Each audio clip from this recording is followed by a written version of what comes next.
하나님께서 오늘 우리에게 주시는 말씀은 사사기 10장 6절부터 11장 3절까지입니다.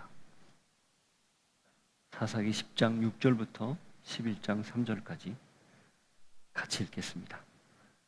이스라엘 자손이 다시 여호와의 목전에 악을 행하여 바알들과 아스타롯과 아람의 신들과 시돈의 신들과 모압의 신들과 암몬 자손의 신들과 블레셋 사람들의 신들을 섬기고 여호와를 버리고 그를 섬기지 아니하므로 여호와께서 이스라엘에게 진노하사 블레셋 사람들의 손과 암몬 자손의 손에 그들을 파심해 그 해에 그들이 요단강 저쪽 길르앗에 있는 아모리 족속의 땅에 있는 모든 이스라엘 자손을 쳤으며 18회 동안 억압하였더라. 암몬 자손이 또 요단을 건너서 유다와 베냐민과 에브라임 족속과 싸움으로 이스라엘의 곤고가 심하였더라. 이스라엘 자손이 여호와께 부르짖어 이르되 우리가 우리 하나님을 버리고 바알들을 섬김으로 주께 범죄하였나이다 하니 여호와께서 이스라엘 자손에게 이르시되 내가 애굽 사람과 아모리 사람과 암몬 자손과 블레셋 사람에게서 너희를 구원하지 아니하였느냐? 또 시돈 사람과 아말렉 사람과 마온 사람이 너희를 압제할 때에 너희가 내게 부르짖음으로 내가 너희를 그들의 손에서 구원하였거늘 너희가 나를 버리고 다른 신들을 섬기니 그러므로 내가 다시는 너희를 구원하지 아니하리라. 가서 너희가 택한 신들에게 부르짖어 너희의 환난 때에 그들이 너희를 구원하게 하라 하신지라. 이스라엘 자손이 여호와께 여쭈되 우리가 범죄하였사오니 주께서 보시기에 좋은 대로 우리에게 행하시려니와 오직 주께 구하옵나니 오늘 우리를 건져내옵소서 하고 자기 가운데에서 이방 신들을 제하여 버리고 여호와를 섬기매 여호와께서 이스라엘의 곤고로 말미암아 마음에 근심하시니라. 그때 암몬 자손이 모여서 길르앗에 진을 쳤으므로 이스라엘 자손도 모여서 미스바에 진을 치고 길르앗 백성과 방백들이 서로 이르되 누가 먼저 나가서 암몬 자손과 싸움을 시작하랴? 그가 길르앗 모든 주민의 머리가 되리라 하니라. 길르앗 사람 입다는 큰 용사였으니 기생이 길르앗에게서 낳은 아들이었고 길르앗의 아내도 그의 아들들을 낳았더라. 그 아내의 아들들이 자라매 입다를 쫓아내며 그에게 이르되 너는 다른 여인의 자식이니 우리 아버지의 집에서 기업을 잊지 못하리라 한지라. 이에 입다가 그의 형제들을 피하여 돕 땅에 거주하매 잡류가 그에게로 모여와서 그와 함께 출입하였더라. 오늘 말씀 속에서 하나님이 이스라엘 백성들을 어떤 눈으로 어떤 마음으로 바라보고 있는지를 잘 깨닫게 하시고 동시에 우리를 그렇게 보고 있음을 알고 감사할 뿐 아니라 하나님이 원하시는 대로 살기를 결단하게 하옵소서. 예수 이름으로 기도하옵나이다. 아멘. 사람이 지닌 태생적인 한계가 있습니다. 인간은 원래 하나님의 형상으로 만들어졌기 때문에 하나님처럼 한계가 없는 무한한 존재였습니다. 영생이라는 말로, 영원이라는 말로 우리가 이해할 수 있죠. 그래서 구원은 그 영생, 영원을 되찾는 거예요. 다른 말로 이야기하면 한계를 넘어서서 더는 한계에 매이지 않는 그런 삶, 이게 구원입니다. 그러면 죄는 무엇인가? 그 한계 없는, 아무런 한계가 없는 그 무한한 상태에 흠집을 낸 것. 그래서 그 무한한 상태에 흠집을 내면 작은 흠집인데도 불구하고 그것이 유한한 것으로 바뀌어버리는 것, 이게 죄입니다. 다른 말로 타락이라고 하죠. 그래서 인간은 태생적으로 불완전합니다. 원래는 완벽한 존재였는데 죄 때문에 불완전한 존재가 된 거죠. 불완전하다는 것은 하나님이 우리를 원래 만드신 목적, 의도 이대로 살아내지 못한다, 그런 의미입니다. 목적대로 살지 못하기 때문에 하나님 뜻대로 살 리 없다는 거죠. 그래서 이걸 성경은 총체적으로 타락, 죄라고 합니다. 그래서 죄의 원뜻은 관역에서 빗나갔다, 목표를 벗어났다. 즉 무한한 존재로 완전하게 만들어졌는데 그것이 빗나가서 유한한 존재가 되고 불완전한 존재가 되었다. 이게 죄입니다. 왜 이스라엘 백성들이 같은 일을 이렇게 무한 반복하듯 똑같이 같은 행동을 보일까요? 그것은 사람이 가지고 있는 태생적 한계, 죄인으로 태어난 모습 때문에 그렇습니다.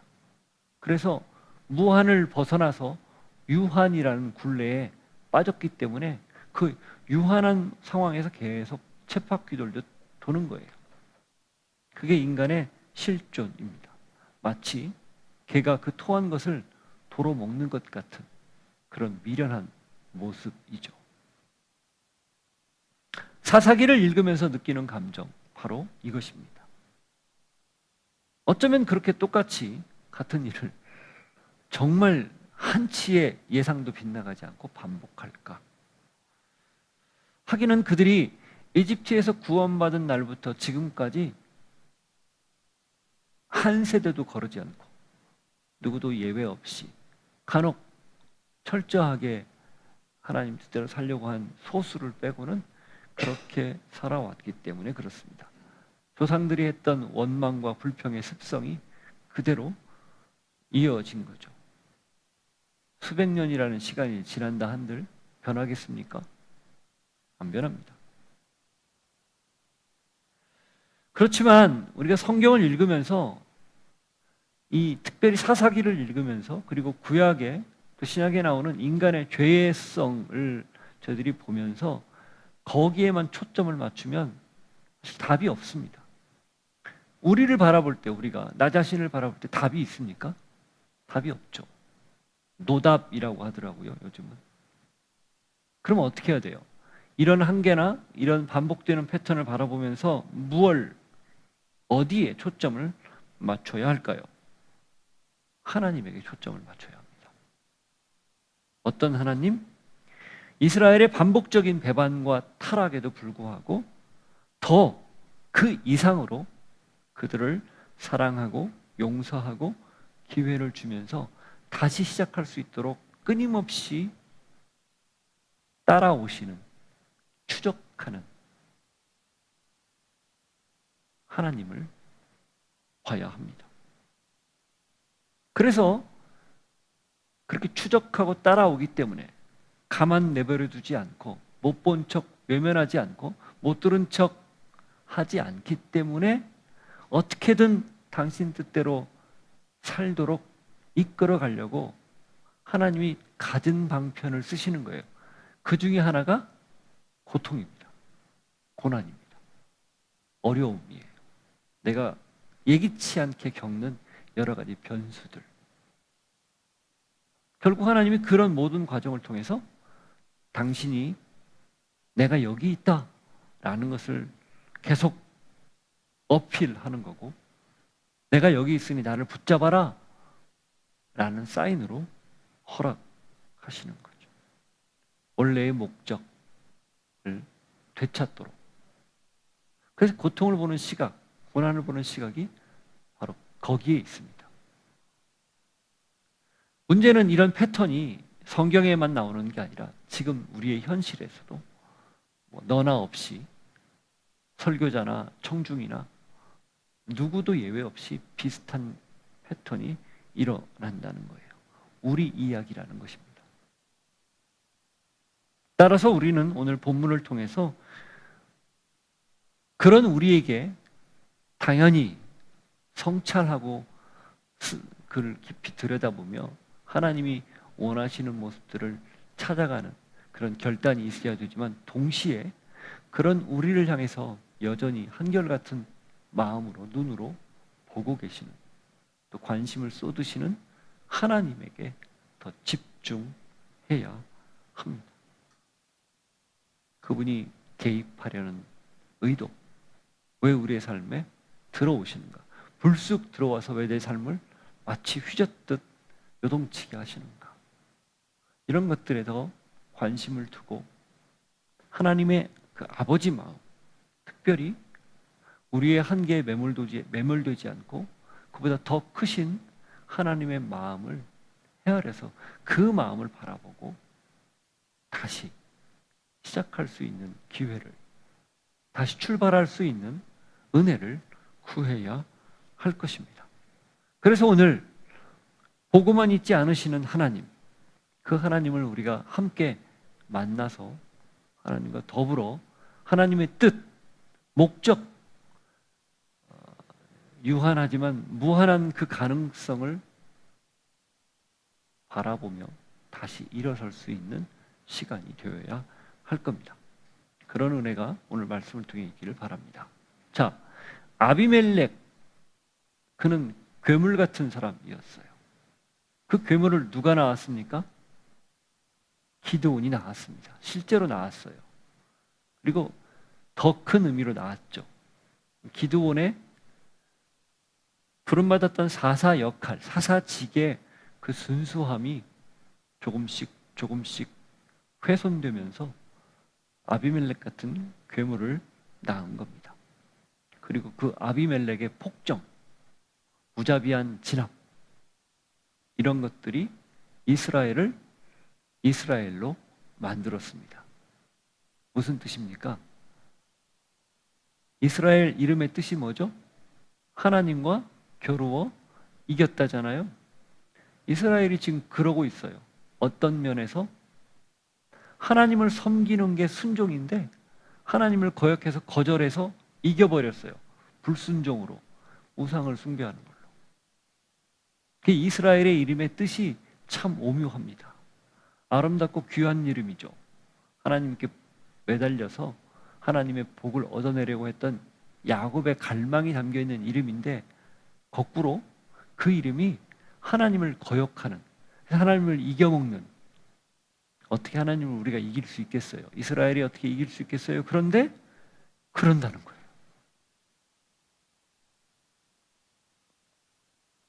자, 이 입다에 이어서 아비멜렉이 잠깐 왕처럼 행세를 했는데, 기드온에 의해서 아비멜렉이 잠깐 왕처럼 행세했는데 그 뒤에 두 명의 사사가 등장을 합니다. 누굽니까? 돌라와 야일입니다. 1절부터 5절을 한번 보세요. 아비멜렉의 뒤를 이어 이사갈 사람 도도의 손자 부하의 아들 돌라가 일어나서 이스라엘을 구원하니라. 그가 에브라임 산지 3일에 거주하면서 이스라엘의 사사가 된 지 23년 만에 죽음에 3일에 장사되었더라. 그 후에 길르앗 사람 야일이 일어나서 22년 동안 이스라엘의 사사가 되니라. 그에게 아들 30명이 있어 어린 나귀 30을 탔고 성읍 30을 가졌는데 그 성읍들은 길르앗 땅에 있고 오늘까지 하본 야일이라 부르더라. 야일이 죽음에 가몬에 장사되었더라. 23년, 22년 도합 몇 년입니까? 45년이죠. 45년이라는 짧지 않은 시간을 두 명이 연거푸 통치를 해요. 꽤 긴 시간이에요. 그런데 내용은 간단합니다. 그냥 다스렸다? 혹은 이 야일 같은 경우는 30을 두었고 아들 30을 두었고 그들이 나귀 30을 탔고 성읍 30개를 받았다. 이 정도 설명만 하고 끝내버려요. 이유가 있을 거예요. 그건 나중에 한번 봅시다. 이 간략하게 얘기한 사람들만 뭉쳐서 한번 설교를 하려고 하거든요. To be continued. 그것은 뒤로 미루기로 하고. 그러나 여기에서 짐작할 수 있는 게 하나 있어요. 아비멜렉 사후에 사사가 된 사람들이에요. 그죠? 그리고 잘 보면 45년간 그다지 큰 사건이 없어 보입니다. 전쟁이 있거나 혹은 극심한 혼란이 있거나 그러지 않았던 것으로 보여요. 굉장히 평화로운 시대였다는 것을 엿볼 수 있습니다. 그래서 아들 30이 성읍 30개를 다스렸다. 그리고 나귀 30마리를 탔다. 이 말은 전쟁에 쓰는 말이 아니라 나귀를 탔다는 그런 의미로도 해석이 되고 행정구역을 잘 정비해서 야일이 이스라엘 전체는 아닙니다. 그 하본 야일이라고 불리는 길르앗 땅이죠. 그러니까 가나안 동쪽 북쪽에 있는 그 요단 동편 북쪽에 있는 므낫세 지역의 땅이죠. 그 지역을 좀 전반적으로 통치한 것으로 보여요. 그래서 이게 평화로운 시대였고 하나님의 은혜가 있었던 시대라고 볼 수 있는데 이게 그 다음 나오는 내용을 보면 물음표예요. 과연 정말 그랬을까? 그래서 이렇게도 해석을 해요. 아이를 30명이나 낳았다는 것, 굉장한, 그때는 아이가 많은 게 복이었던 시대였기 때문에 그건 축복이죠. 복이죠.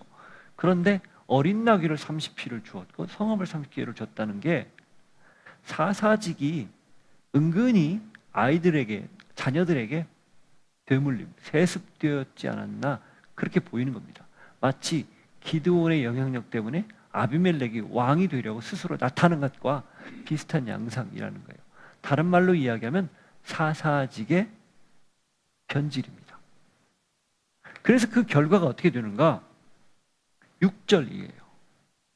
5절과 6절이 동떨어져 있지 않고 연결해서 읽으면 이해가 됩니다. 보십시오. 이스라엘 자손이 다시 여호와의 목전에 악을 행하여 바알들과 아스타롯과 아람의 신들과 시돈의 신들과 모압의 신들과 암몬 자손의 신들과 블레셋 사람들의 신들을 섬기고 여호와를 버리고 그를 섬기지 아니함으로, 온갖 신들이 다 나옵니다. 이게 이 이스라엘 그 가나안 땅 주변에 있는 나라들 전체예요. 그들의 모든 신들을 전부 다 어떻게 했다고요? 섬겼다는 거예요. 그냥 그래서 통칭해서 바알이라고 하는 겁니다.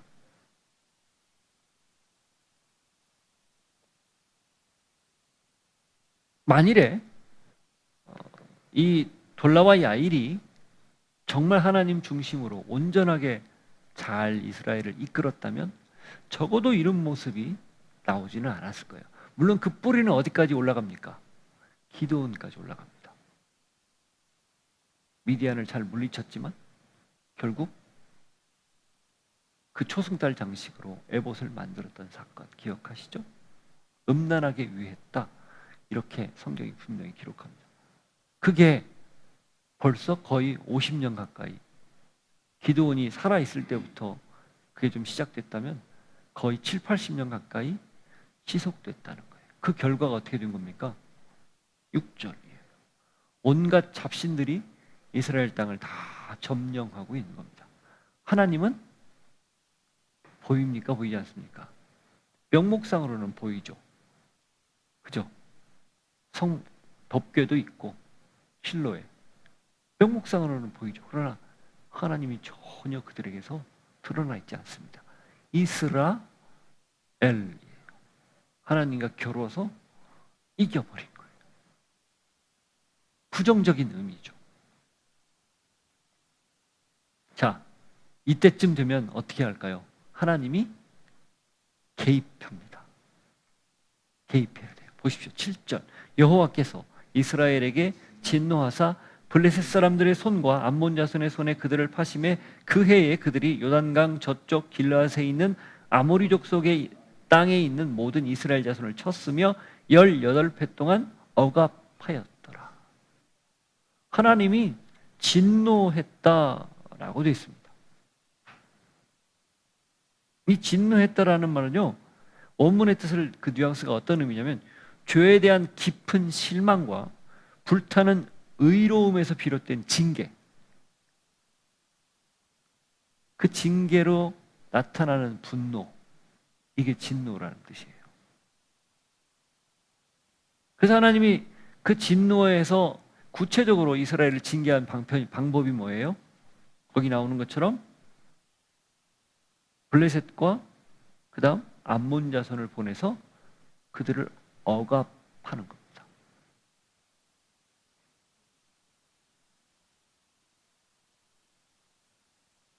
결과는 어떻게 됩니까?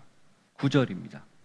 암몬 자손이 또 요단을 건너서 유다와 베냐민과 에브라임 족속과 싸움으로 이스라엘의 곤고가 심하였더라. 곤고가 심했다. 이게 뭐예요? 고통이 극심했다, 그런 뜻이에요. 자, 암몬 자손은 요단 동편에서 북쪽으로 쭉 올라가면 있는 그쪽이에요. 암몬 족속. 그 위에가 아람이죠. 그 암몬 자손이 그 요단 동편, 그러니까 므낫세 반지파가 살고 있었던 땅을 쳐들어와서 괴롭히는 거고, 이제는 요단까지 건너서 가나안 본토로 들어온 거예요. 그래서 에브라임으로 들어오고 베냐민과 유다로 들어온 겁니다. 그게 가나안 중부 남부거든요. 그러니까 북쪽 하면 대표적인 지파가 에브라임이고 남쪽 하면 대표적인 지파가 유다잖아요. 그러니까 에브라임과 유다를 침공했다는 말은 다른 말로 이야기하면 가나안 땅 전체를 거의 계속 휩쓸고 다녔다. 그래서 곤고가 고통이 극심해졌다. 그런 뜻이에요.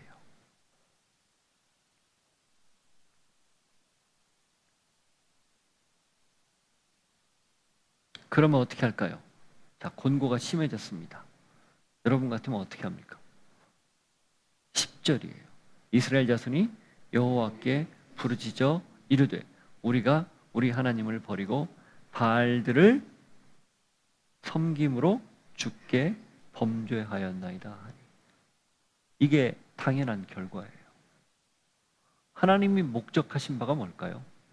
왜 그렇게 곤고함을 허락하셨을까요? 돌이키게 하기 위한 거죠. 자, 이스라엘은 하나님을 떠나서 이스라엘처럼 살았어요.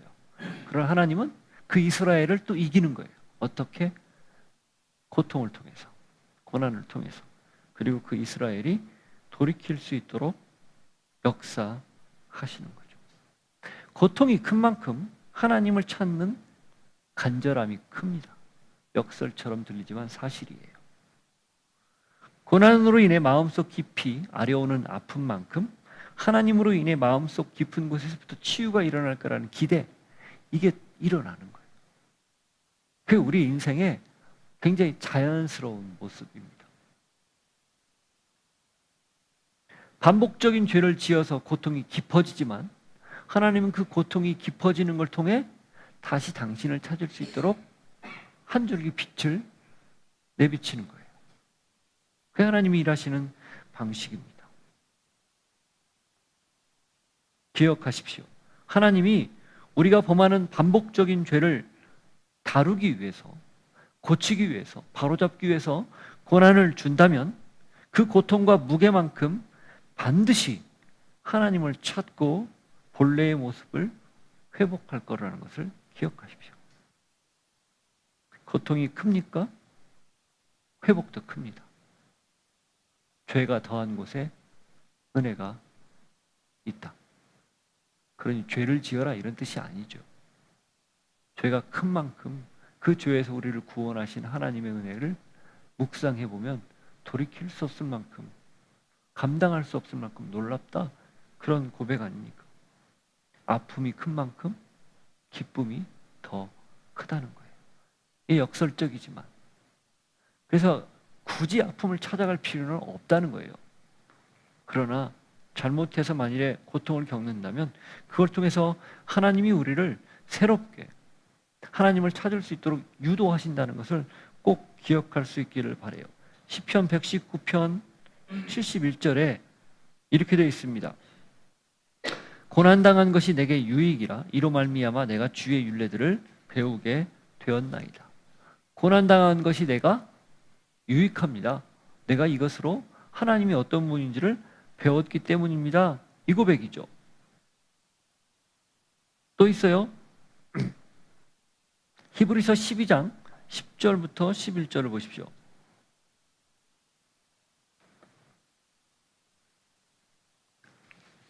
그들은 잠시 자기의 뜻대로 우리를 징계하였거니와 오직 하나님은 우리의 유익을 위하여 그의 거룩하심에 참여하게 하시느니라. 무릇 징계가 당시에는 즐거워 보이지 않고 슬퍼 보이나 후에 그로 말미암아 연단받은 자들은 의와 평강의 열매를 맺느니라. 성경의 반복적인 가르침이고 지속적, 일관된 메시지입니다. 그래서 이렇게 역사하시는 하나님을 바라봐야 된다는 것, 이게 성경에서 주시는 메시지예요. 여러분, 가장 어리석고 가장 미련한 건 뭘까요? 하나님이 그렇게 개입하는데 그 개입을 무시하는 거예요. 그렇지만 그걸 받아들이고 하나님이 우리를 어떻게 인도하실지를 그 고통 속에서도 볼 수 있다면, 또 기대할 수 있다면 그게 은혜입니다. 그게 지혜입니다. 저는 여러분이 그런 모습이 있기를 바라요. 자, 그렇게 하나님 앞에 부르짖었어요. 도와달라. 그랬는데 웬걸 하나님이 어떻게 반응하십니까? 11절인데요. 자, 보시죠. 여호와께서 이스라엘 자손에게 이르시되 내가 애굽 사람과 아모리 사람과 암몬 자손과 블레셋 사람에게서 너희를 구원하지 아니하였느냐? 하나님이 먼저 그 말씀, 그 얘기를 듣고 어떻게 반응하는가? 이집트 사람, 아모리 사람, 암몬 자손, 블레셋 사람, 이게요 출애굽 당시에 관련된 민족들이에요. 이집트에서 구원받아 나왔잖아요. 그리고 거기에서 있었던 일들에 관련된 사람들, 관련된 민족들이에요. 그들의 손에서 너희를 구원하지 않았느냐? 그러니까 특별히 이집트에서 너희를 구원해서 출애굽 19장에 나오는 것처럼 시내산에서 언약을 맺었는데 그 언약의 핵심, 너희는 제사장 나라 가지고 나는 너희의 하나님이 될 것이다. 너와 내가 같이 함께 어우러지는, 마치 결혼하는 관계처럼 그렇게 언약을 맺거든요. 그게 구원의 결과물이었어요. 하나님이 왜 이스라엘을 구원했는가? 그 정체성을 되찾아 주려고. 그래서 그 민족을 택해서 세상 모든 민족들이 그렇다라는 것을 알려주기 위해서 그렇게 불렀거든요. 그걸 되뇌이는 거예요. 바꿔 말하면 너희들은 내 소유였어. 그 나는 너희의 하나님이었어. 근데 무슨 얘기예요? 그런데 지금은 어떻다는 거예요? 영 다른 곳에 가 있다. 그걸 지금 하나님이 우회적으로 얘기하는 겁니다. 그렇게 과거에 있었던 일을 얘기하고, 그게 좀 먼 과거라면 좀 가까운 과거에 있었던 얘기를 이어서 얘기합니다. 또 시돈 사람과 아말렉 사람과 마온 사람이 너희를 압제할 때에 너희가 내게 부르짖음으로 내가 너희를 그들의 손에서 구원하였거늘. 사사시대에 있었던 일들을 언급하는 거예요. 최근까지 있었던 일을 이야기하는 거예요. 그렇게 다 개입해서 도와줬는데, 구원시켰는데 했거늘이잖아요. 그 다음 뭐예요? 13절. 너희가 나를 버리고 다른 신들을 섬기니 그러므로 내가 다시는 너희를 구원하지 아니하리라. 그럼에도 불구하고 너희들이 나를 버리고 다른 신들을 섬겨? 이제는 내가 지쳤어. 지쳤다는 말은 아니지만 이제는 내가 그러지 않을 거야. 구원하지 않을 거야. 이렇게 말씀한 겁니다. 여기서 느껴지는 뉘앙스는 뭘까요? 화가 얼마나 단단히 났는지 알 수 있는 거예요. 하나님이 이 이스라엘 백성들, 끊임없이 반복하는 그들을 향해서 지금 엄청나게 화를 내고 있는 거예요.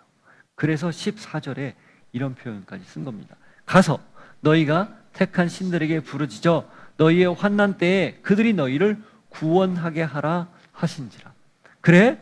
그럼 너희들이 믿는 신에게 가서 너희를 구원하라고 좀 해봐. 이야기예요. 갈멜산에서 바알과 아세라를 섬기는 제사장과 엘리야가 맞붙었죠. 먼저 하라고 그러잖아요. 한번 해봐라. 그리고 신들에게 부르짖어. 근데 아무 일도 안 일어나니까 졸고 있나 보다. 깨워라. 조롱이죠, 조롱. 비슷해요. 하나님이 지금 이스라엘 백성들에게 직접적으로 말씀하시는 거예요. 그래? 그들에게 부탁해봐. 너희들 구원해 주는지 한번 보자. 이거죠. 정말 부탁하라는 거예요? 아니면 다른 느낌입니까? 그만큼 화가 많이 났다는 것을 알 수 있는 거죠. 그래서 이 내용에는 어떤 느낌이 있는가? 하나님의 깊은 실망과 그들에게 배반당한 분노, 이게 기저에 깔려 있는 거예요. 이렇게 겉으로 막 드러나는 거예요. 그러나 그 이면, 기저 깊은 곳에는 뭐가 깔려 있는 거예요? 그럼에도 여전히 이스라엘 백성들을 놓지 못하는 그 마음이 깔려 있는 거예요.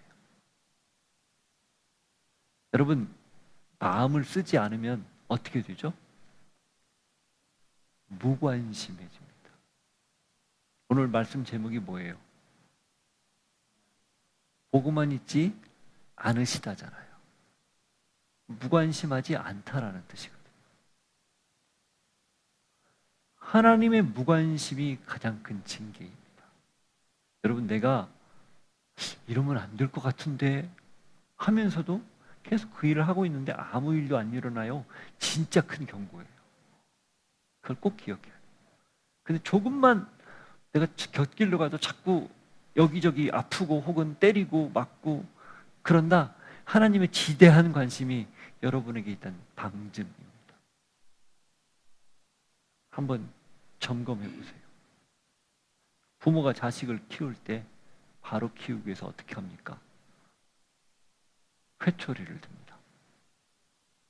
징계, 적당한 매를 가하는 거예요. 외지를 하는 거죠.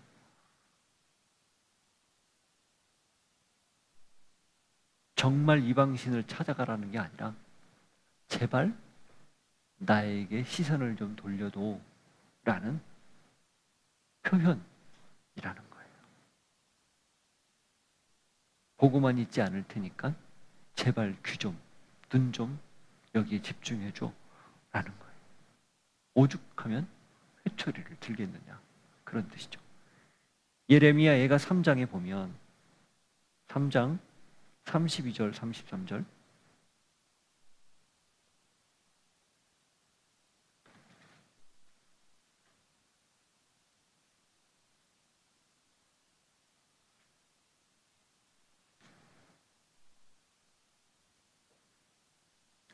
예레미야 예가 32절 33절 그가 비록 근심하게 하시나 그의 풍부한 인자하심에 따라 긍휼히 여기실 것임이라. 근심하게 하지만 사랑 때문에 긍휼히 여길 것이다. 33절 주께서 인생으로 고생하게 하시며 근심하게 하심이 본심이 아니시로다. 하나님의 본심이 아니라는 거예요. 그럼 본심은 뭘까요? 긍휼과 자비입니다. 겉으로는 다시는 너희들을 내가 구원하지 않을 거야. 차라리 그들에게 가서 한번 기도해봐, 찾아봐, 이리 말씀하시지만 그 이면에는 이런 속내가 담겨 있다라는 거예요.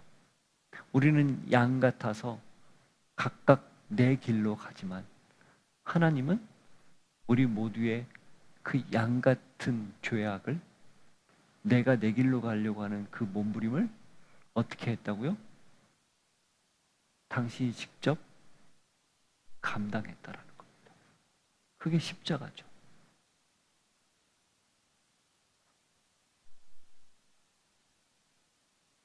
단호히 거부하지만 그건 어쩌면 사랑의 회초리라는 겁니다. 어떻게? 깨우치라는. 자, 이 말을 듣고 이스라엘 백성들이 화들짝 놀랄 것 같아요. 하나님이 이렇게까지 말씀하신 적이 없었으니까. 어떻게 합니까? 15절 이스라엘 자손이 여호와께 여쭈되 우리가 범죄하여 싸우니 주께서 보시기에 좋은 대로 우리에게 행하시려니와 오직 주께 구하옵나니 오늘 우리를 건져내옵소서 하고. 야, 이 백성들이 얼마나 놀라운지 그 딱 말을 듣고 당신 말씀 옳다 이거예요. 처음 먼저 당신이 하신 말이 다 옳아요. 다 옳아요. 그리고 징계를 받을 만합니다. 우리가 다 수긍을 한 거예요. 그 다음 뭐라고 얘기해요? 하지만 오늘만큼은 제발 좀 그러지 않기를 바랍니다. 이게 하나님 앞에 우리가 기도하는 방법이에요. 첫 번째 100% 수긍이에요. 인정이에요. 그 다음 슬며시 내 요구사항을 밀어넣는 거예요. 여러분, 사사기에 이렇게 멋진 기도가 안 나와요. 이 멋진 고백이 잘 안 보여요. 여호와께 부르짖었다, 고통이 극심해서 부르짖었다, 이렇게는 나오는데 이렇게 수려한 문장으로 아름답게 표현한 게 없어요. 놀라운 전환이에요. 하나님이 회초리를 들어서 경고를 보냈는데 그래서 실제로 이 암몬을 통해서 지금 어려움을 겪었죠. 18년이나.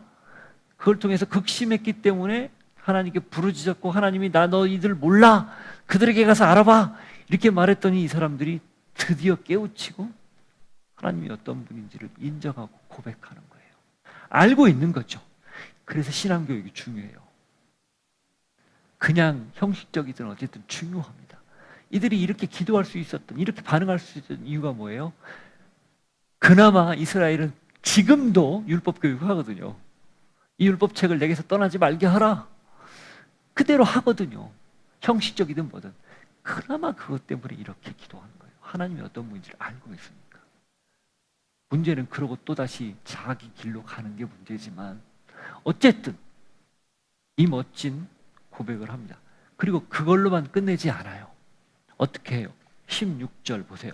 자기 가운데에서 이방신들을 제하여 버리고 여호와를 섬김에, 이렇게 돼 있어요. 뭐요? 이방신들을 제거했다. 아마도 각 집마다 가신을 이렇게 모시는 그런 신주 모시던 그런 들에 있었겠죠. 그것들 다 없애기 시작한 거예요. 그 기드온이 에봇을 만들면서 슬며시 시작된 그 모습들을 제거하기 시작한 거예요. 마치 왕정 시대 때 산당을 제거한 두 왕이 있었죠. 누굽니까? 히스기야와 요시야. 딱 두 왕이죠. 그 비슷한 일이 벌어진 거예요.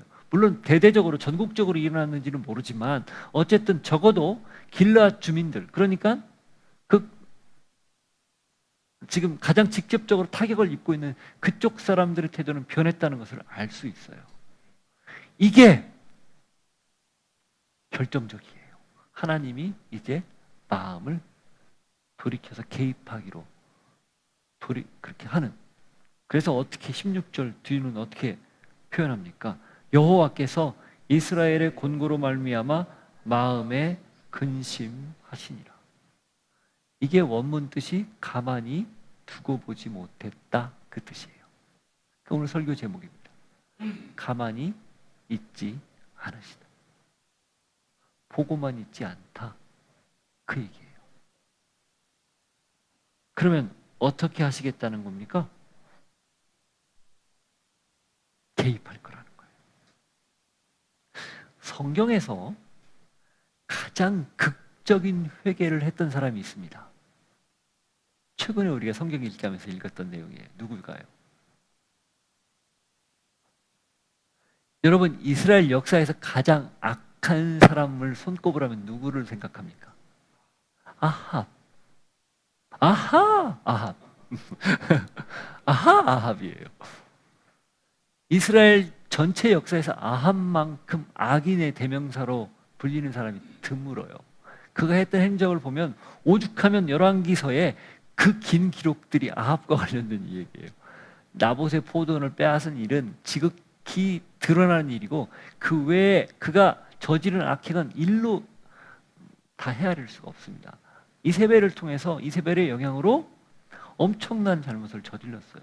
그러니까 엘리야가, 여러분, 이스라엘 역사에서 가장 위대한 선지자는 누구죠? 엘리야예요. 누가 뭐라고 해도 엘리야입니다. 이사야, 예레미야 아니에요. 엘리야예요. 그 시대에 엘리야가 등장한 이유가 있어요. 그만큼 악했다는 거예요. 그래서 하나님 뜻을 철저히 따르는 정말 귀한 사람이 그나마 버팀목으로 그 무너져가는, 기울어진 운동장을 바로잡고 있는 그런 형국인 거죠. 그래서 엘리야가 나타나서 아합의 잘못을 꾸짖잖아요. 그랬을 때 그 말을 듣고 엘리야의 말을 듣고 아합이 어떻게 합니까? 열왕기상 21장 27절 이하를 보십시오. 지금 와서 엘리야가 막 신랄하게 꾸짖었어요. 근데 그 말을 듣고 엘리야의 말을 듣고 아합이 어떻게 하냐면, 아합이 이 모든 말씀을 들을 때에 그의 옷을 찢고 굵은 배로 몸을 동이고 금식하고 굵은 배에 누우며 또 풀이 죽어 다니더라. 어떻게 했다는 거예요? 이게 회개했다는 거예요. 그러니 어떻게 합니까? 여호와의 말씀이 디셉 사람 엘리야에게 임하여 이르시되, 하나님이 엘리야를 다시 불러서 말씀하시는 거예요. 그리고 뭐라고 얘기합니까? 아합이 내 앞에서 겸비함을 내가 보느냐? 그가 내 앞에서 겸비함으로 내가 재앙을 저의 시대에는 내리지 아니하고 그 아들의 시대에야 그의 집에 재앙을 내리리라 하셨더라. 저는 이 하나님의 유머가 여기서 얼마나 재밌는지, 엘리야를 불러놓고, 야, 너 아합 봤어? 걔가 회개했어. 그래서 내가 얘는 좀 봐줄게. 그래서 얘 다음 때에 그 집안의 재앙을, 약속했던 재앙을 내릴게. 유보한 거예요.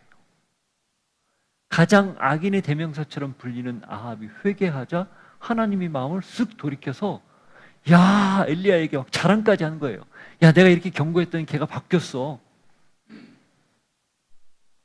이게 무엇을 뜻할까요? 아합조차도 그랬다면 누구도 예외 없이 그럴 수 있다는 거예요.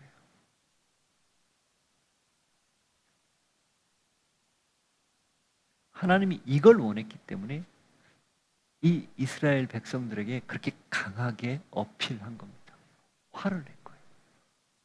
뭐 아합은 그 뒤에 일어날 일이지만 어쨌든 하나님 같은 분이시니까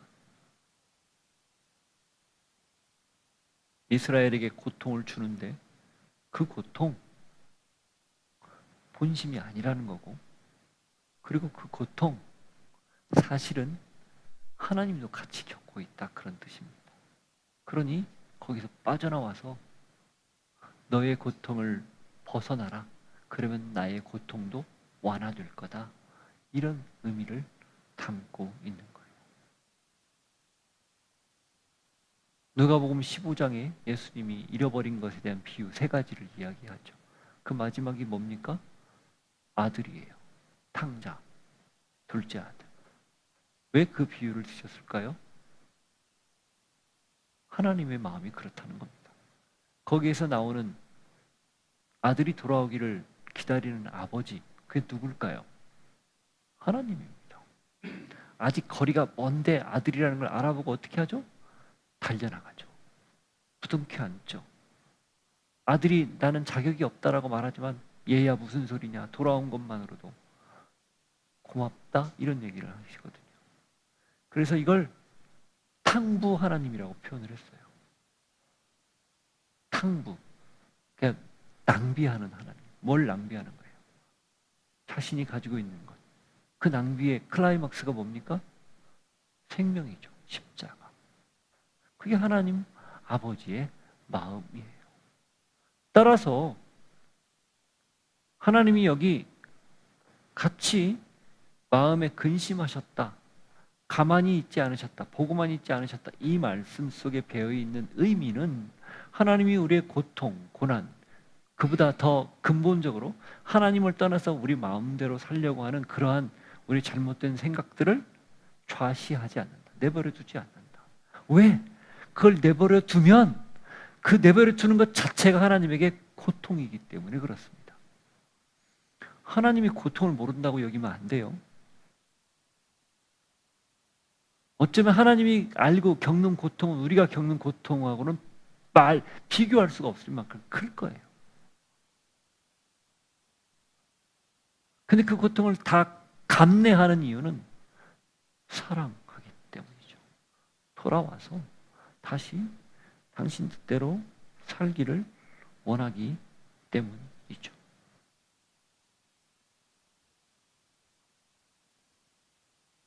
이사야 55장 6절, 7절.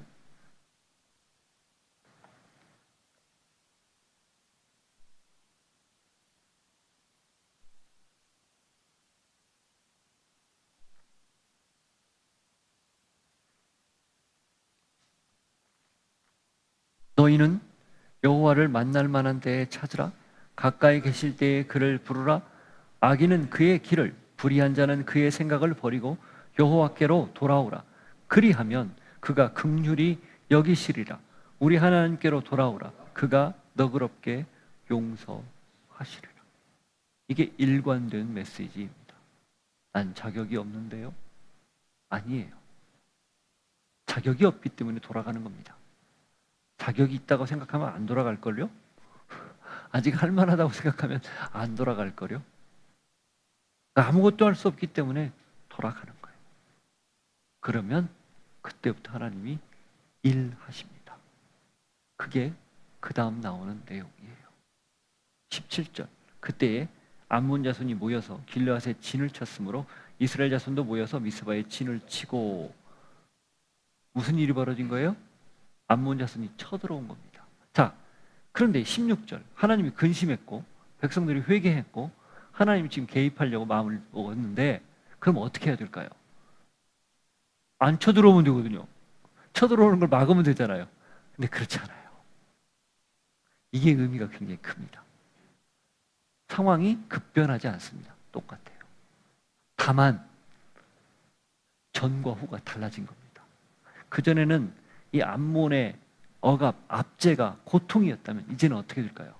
이걸 디디고 일어서는 발판이 되는 거예요.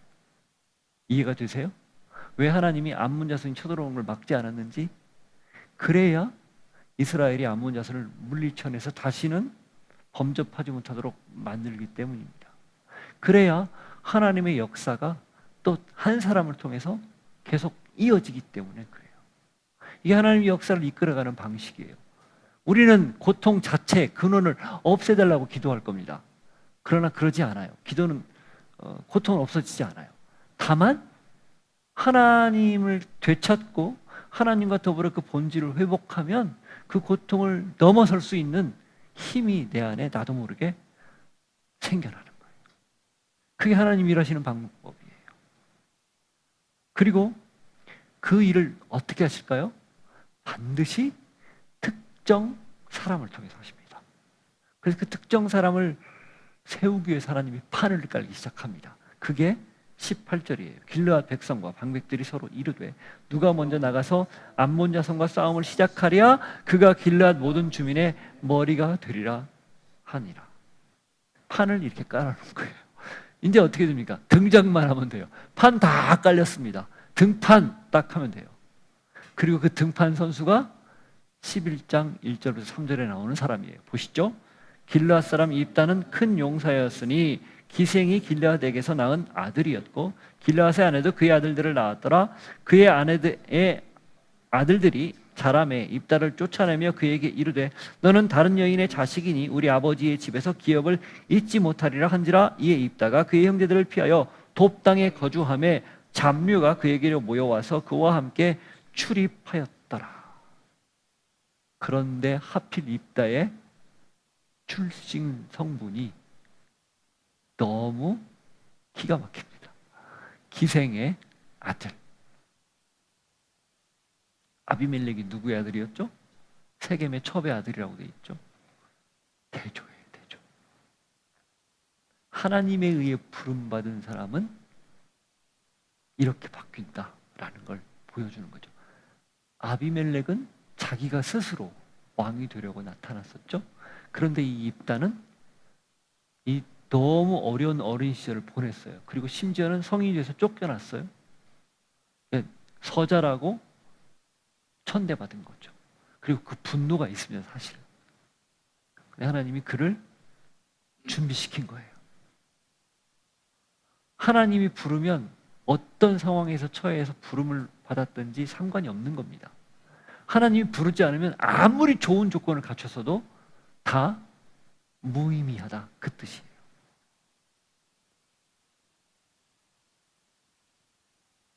하나님은 다 계획이 있습니다. 예비한 사람도 있습니다. 다만 당사자는 아직 모를 뿐이에요. 중요한 건 하나님은 언제나 일하고 있다는 거고 더 중요한 건 반드시 사람을 통해 일한다는 겁니다. 그러니 그 사람, 그게 바로 나라는 사실을 우리가 알 필요가 있는 거예요. 나이를 먹든 먹지 않았든 우리 신앙의 배경이, 출신이, 상황이 어땠든 상관없어요. 그러니 흙수저에 뭐에 탓할 게 없다는 겁니다. 우리는 하나님 수저예요. 그렇죠?